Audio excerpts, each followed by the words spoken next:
I never thought I'd reach the point where my own children would look at me with such cold indifference, as if I were invisible, a ghost haunting a home that no longer needed me. But there I was, sitting at the dinner table, hearing words that cut deeper than any blade could. "Why should we care about you, Dad?" my son asked, voice dripping with contempt. "You've done nothing for us. You're just dead weight." That moment shattered something inside me. 4 years, I had worked my fingers to the bone, taking every late shift, every weekend job, also my kids could have what I never did. I put my dreams on hold for them, sacrificed my pride and comfort, and thought I was building a future for this family. But to them, I was nothing but a useless relic. The house felt colder than ever that night. Their eyes weren't full of love or respect, they were filled with impatience and judgment. And I realized, painfully, that I was no longer their father in their eyes. I was a stranger. It hurt. It hurt more than I can say. But in that hurt, something else awakened, a quiet, burning resolve. If they thought I was weak, that I could be discarded so easily, they were wrong. They didn't know the power I still held, the strength I was ready to reclaim. They asked why they should care about me. Soon, I would show them exactly what real power looks like. Looking back, it's hard to believe how much I gave up for my family. I worked 2, sometimes 3 jobs just to keep food on the table and the lights on. Every paycheck, I handed over without a second thought, because I wanted my kids to have opportunities one never had. I missed birthdays, school plays, even simple dinners, all for the promise of a better life. But somewhere along the way, that promise turned hollow. My sacrifices were forgotten, my presence taken for granted. They grew up with everything money could buy but lacked something far more valuable: respect and gratitude. I was just the provider, nothing more, nothing less. It stings now to admit it, but their indifference was rooted in all those years I spent working while they lived carefree. The distance wasn't just physical, it was emotional, growing wider with every unreturned call and every harsh word. Yet, despite the pain, I kept hoping things would change. I thought love would outlast resentment, but I was wrong. The cracks were already too deep. The cracks in our relationship didn't appear overnight. It started with small things: ignored texts, dismissive tones, and cold shoulders. I tried to join conversations, but I was met with silence or a quick glance before they turned away. One day, my daughter snapped at me for asking about her day. "Why do you even care?" she said sharply. That stung more than any insult, the fact that she saw my concern as a nuisance. My son stopped including me in his plans. He would roll his eyes when I asked about his friends or school.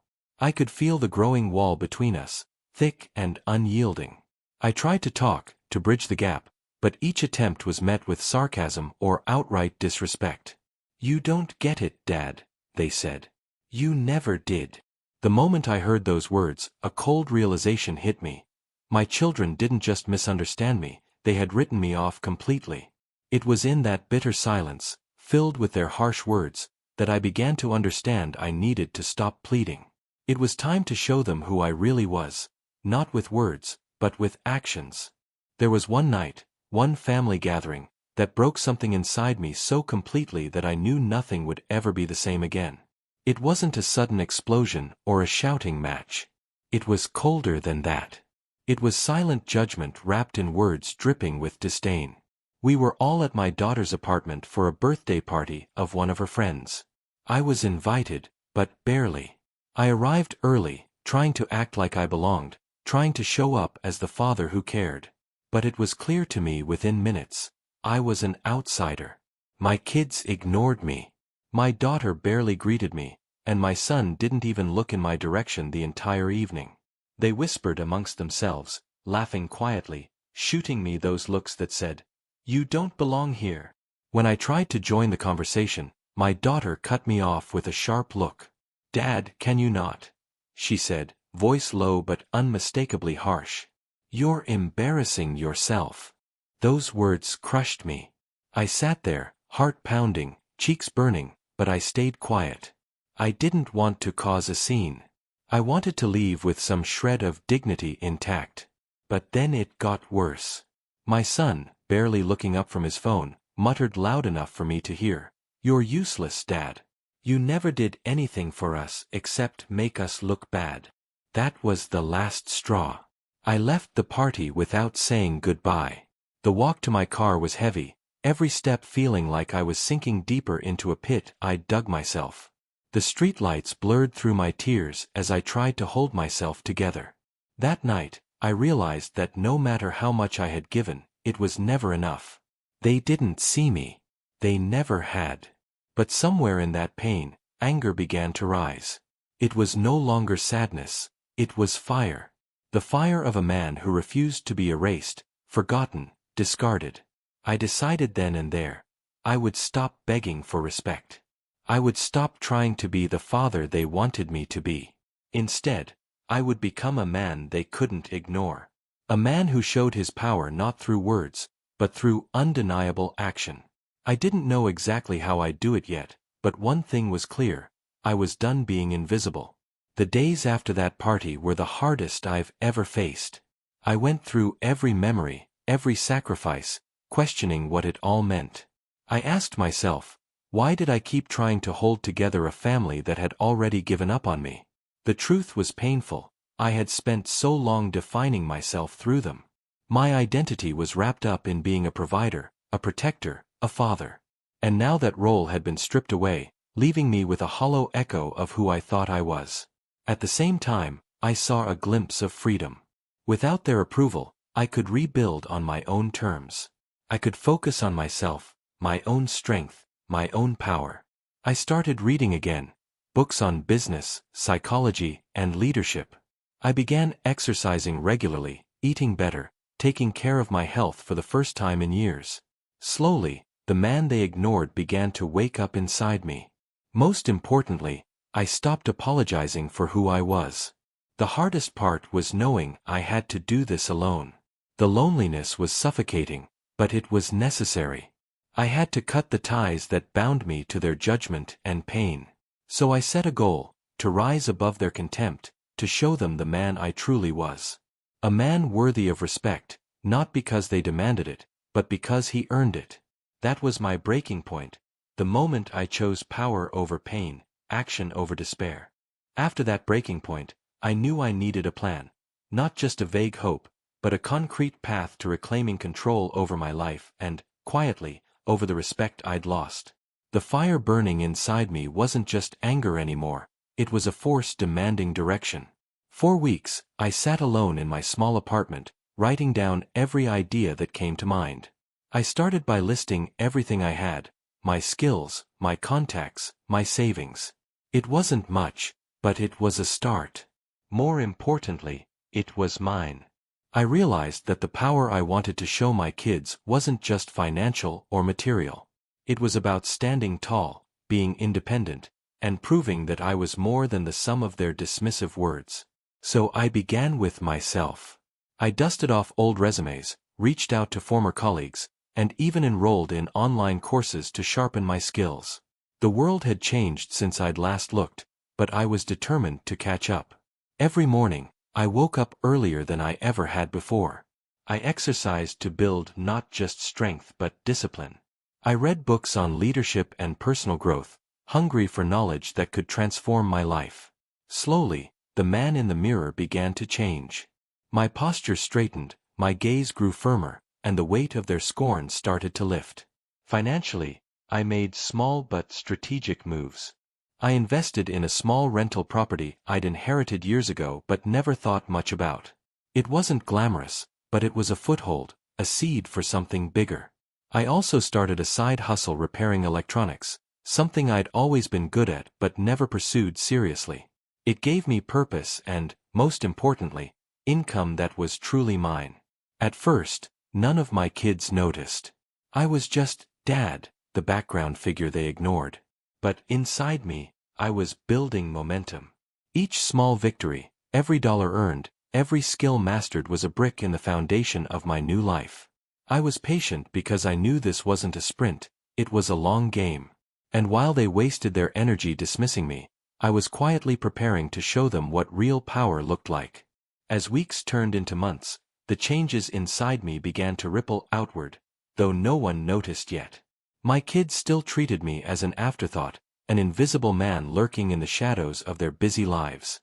But beneath their indifference, I was quietly becoming someone they could no longer ignore. My mornings started with discipline, cold showers, a workout routine I followed with religious devotion, and a simple, healthy breakfast. It wasn't just about physical health, it was a statement to myself. I was reclaiming control, piece by piece. I reconnected with old friends and colleagues, some of whom hadn't seen me in years. Their surprise at my renewed energy and focus was a balm to my bruised ego.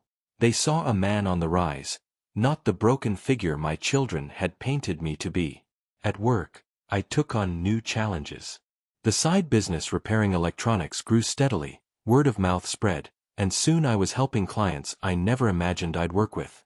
It gave me not just money, but pride. Something I hadn't felt in a long time. I started dressing better, too.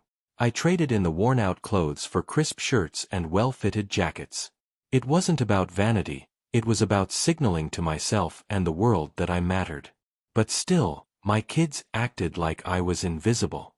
They barely acknowledged my calls or messages. When I showed up unannounced, they made excuses or simply walked away.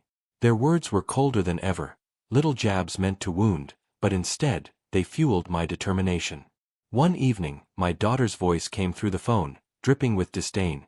"Why do you even bother, Dad? You'll never be one of us." It was a bitter pill, but I swallowed it without anger. Inside, I smiled. I was on a path they couldn't see yet, a path to power, respect, and self-worth. I had learned patience. The quiet transformation was my revenge. Not loud or violent, but unstoppable. I knew the day would come when they'd realize how far I'd risen while they mocked me. And when it did, they'd wish they had never pushed me away. Months of silent work finally brought me to a turning point. I had built a quiet life away from their judgments, but it was time to take the first real step that would shake the foundations of everything they thought they knew about me. The opportunity came unexpectedly. I learned that the old family home, the one where so many memories were made, and where they had finally decided I was no longer welcome, was going on sale. The same house they had kicked me out of, the place they had forgotten I even owned a part of. I had saved enough from my side business and investments to make a move.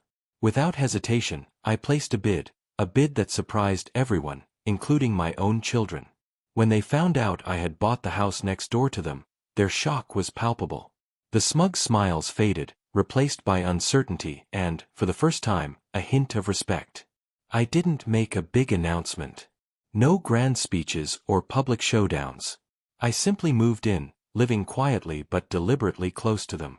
At first, they tried to ignore it, pretending the new neighbor wasn't me.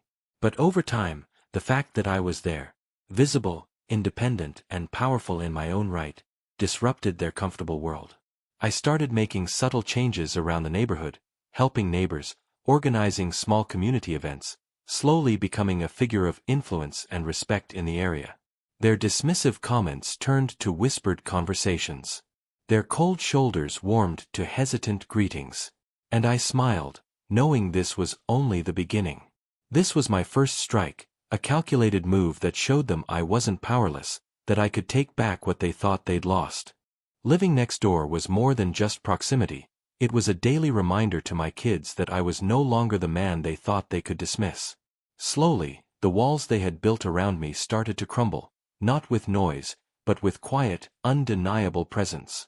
Neighbors I had never spoken to before began to approach me with respect, sharing their stories and seeking advice. I found myself unexpectedly becoming a pillar in the community, someone people relied on. At first, my kids ignored these changes. They scoffed when they heard about my new acquaintances or small victories. "Dad's just pretending," they said, unwilling to accept that I had grown beyond their expectations. But denial only lasts so long.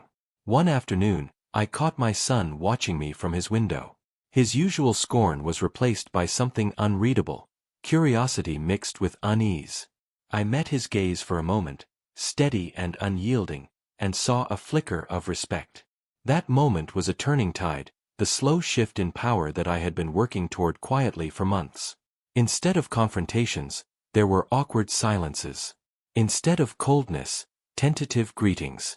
My daughter stopped rolling her eyes when I spoke.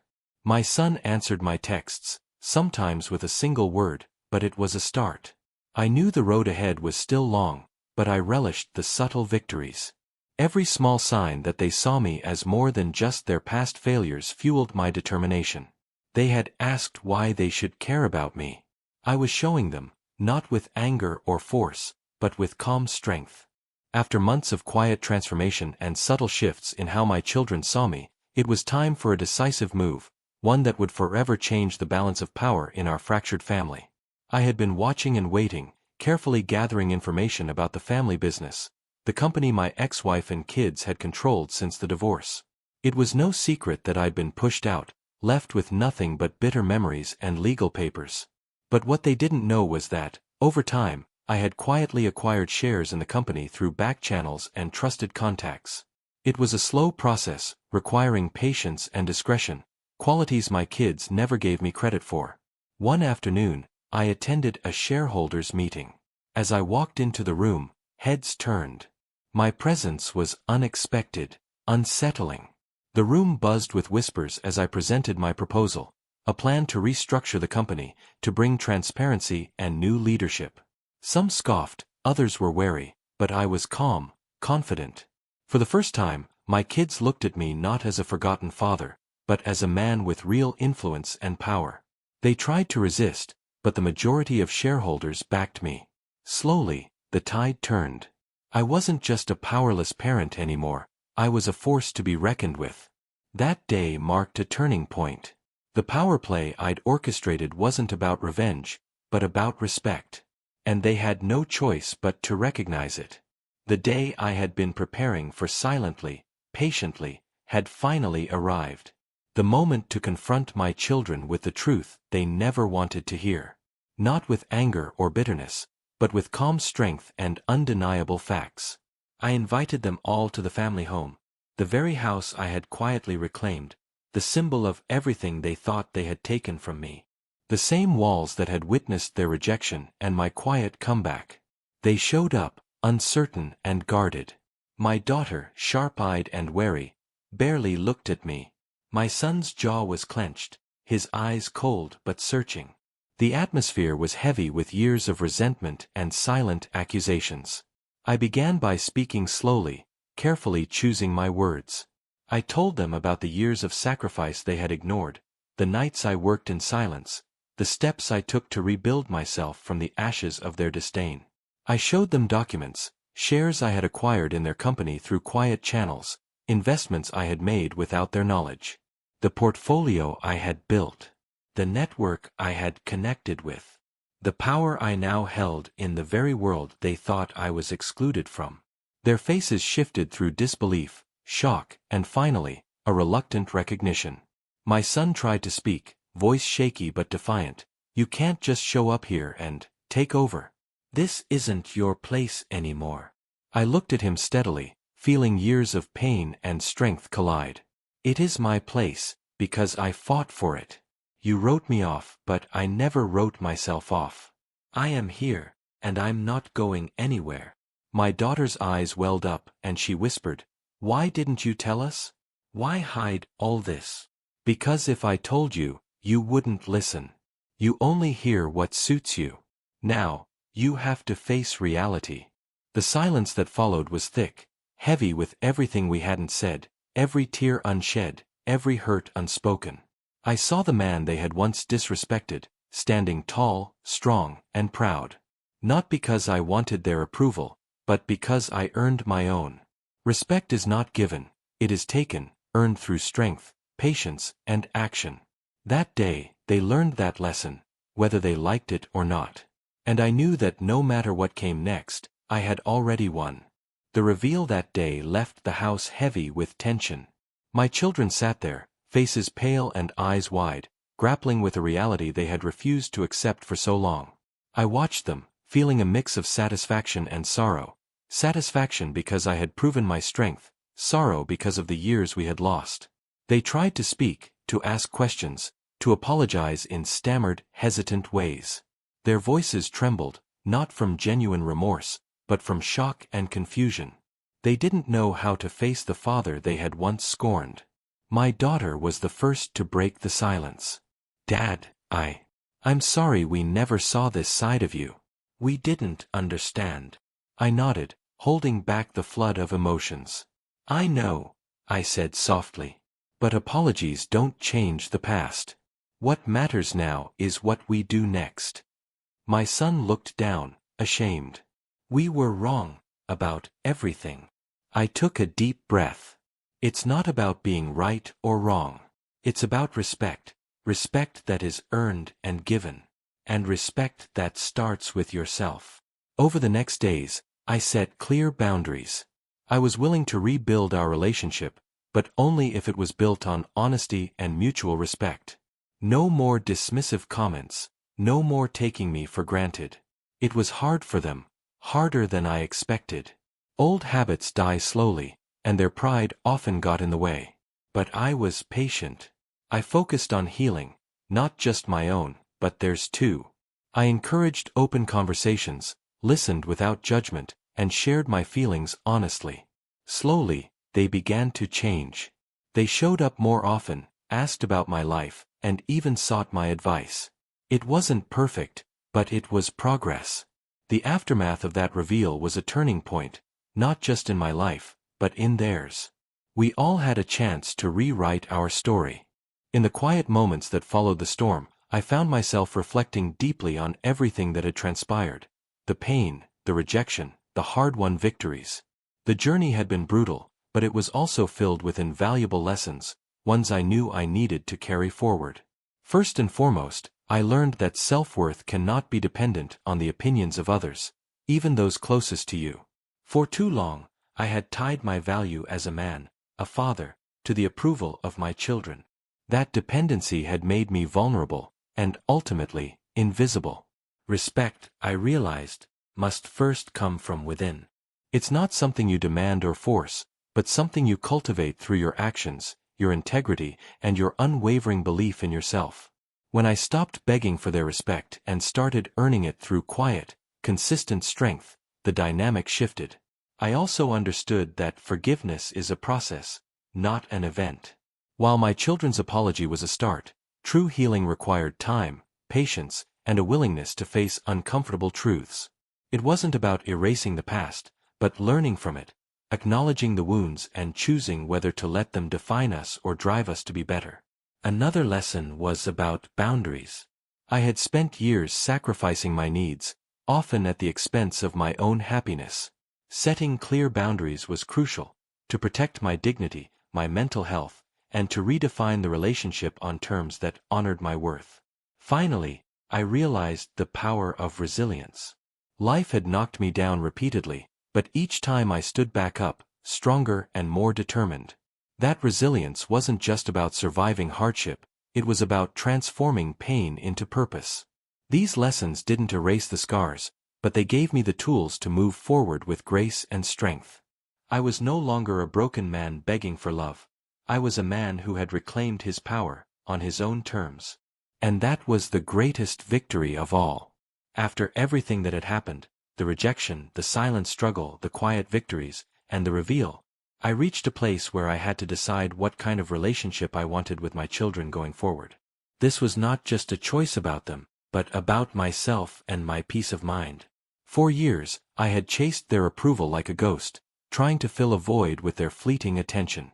But I realized that no amount of their acceptance could truly heal the wounds caused by years of neglect and disrespect.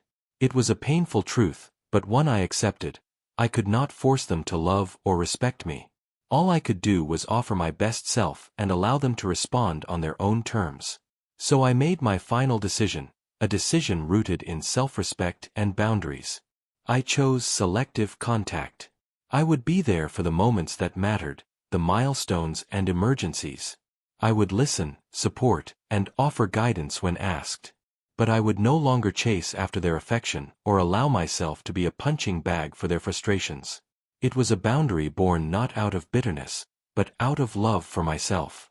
I communicated this to them honestly and clearly.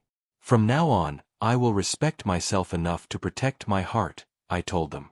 I will love you, but I will no longer let my worth depend on your approval. I'm here when you need me, but I won't be waiting by the phone, hoping you'll call. The response was mixed. My daughter struggled with guilt, sometimes reaching out, other times retreating. My son tested the limits, pushing and pulling. But I remained firm, consistent and calm. In those moments, I found peace. I had stopped living for their validation and started living for myself. It wasn't easy. The silence sometimes felt deafening. The absence stung. But I knew I was choosing dignity over desperation. And in that choice, I reclaimed my freedom. Life has a way of surprising us when we least expect it. Just when I thought the door to a meaningful relationship with my children might remain cracked, not fully open, something shifted in the most unexpected way. It started with a simple phone call, my son's voice hesitant, almost unsure. "Dad, I need your help." Those 4 words were like a crack in the wall we'd built between us, a fragile bridge reaching out across years of silence and pain. I didn't hesitate. I dropped everything and showed up. What followed was a long, difficult journey, not just for him, but for me as well. We faced challenges together that tested our patience, our trust, and our willingness to forgive. But through it all, something remarkable happened. We started to rebuild. Not overnight, not perfectly, but step by step. We shared stories, sometimes painful, sometimes hopeful. We laughed again, tentatively at first, then with growing warmth. My daughter, seeing the change, began to soften too. She reached out more often, her messages less guarded, her visits more frequent. The walls that once separated us were slowly coming down. I realized that redemption wasn't about erasing the past but about choosing to move forward despite it. It was about embracing vulnerability, showing up even when it hurt. And most of all, it was about love. Messy, complicated, imperfect love that holds on even when everything else seems lost. In those moments I found healing, not just for my children but for myself. I had come full circle. From rejection to resilience, from silence to connection. And in that unexpected redemption, I discovered the true power of a father's love. After everything, the years of pain, the battles fought in silence and in boardrooms, the gradual thawing of frozen relationships, I stood at a crossroads that felt more like a new dawn. The family I had once known was not the same. Neither was I. And yet, in the quiet spaces between the past and future, a new beginning was unfolding. Rebuilding trust is not a simple task. It's a painstaking mosaic of moments, small gestures, honest conversations, shared silences, that weave together into something fragile yet strong. I learned that love doesn't erase scars, but it can cover them with understanding. With my children, the journey was no different. Our relationship was no longer defined by resentment or abandonment, but by cautious hope and tentative connection. I made peace with the fact that healing is uneven, that some days would be full of laughter, others heavy with old wounds reopening. We celebrated birthdays and holidays together again, not perfectly, but sincerely. I watched my daughter bloom into a woman more confident and compassionate than I had dared to imagine, and my son grapple with his own struggles, now willing to lean on me in ways he never had before. Through it all, I realized my role as a father had evolved. It was no longer about sacrifice and silent endurance but about presence and mutual respect. I was no longer just the man who worked late nights and sacrificed dreams. I was a man who chose to be present, who allowed vulnerability, who accepted imperfection. The power I once sought to prove was not in wealth, or control, or even the respect forced by circumstance. True power was in forgiveness, in love that persists despite hurt, in the courage to rebuild even when the path is uncertain. And so, standing in that reclaimed home, the home that bore witness to both our fractures and our healing, I looked forward not with bitterness, but with quiet hope. This was not the end of our story, but a new chapter. A chapter written not with pain or revenge, but with the promise of a family slowly, imperfectly healing. And in that promise, I found peace. Thank you for listening to my story until the very end. If it touched you or made you think, please subscribe to the channel, give a like, and be sure to check out our other stories. Here, you'll find many more captivating, emotional, and true tales that won't leave you indifferent. Thank you for being with us. Your support inspires us to keep creating. ChatGPT.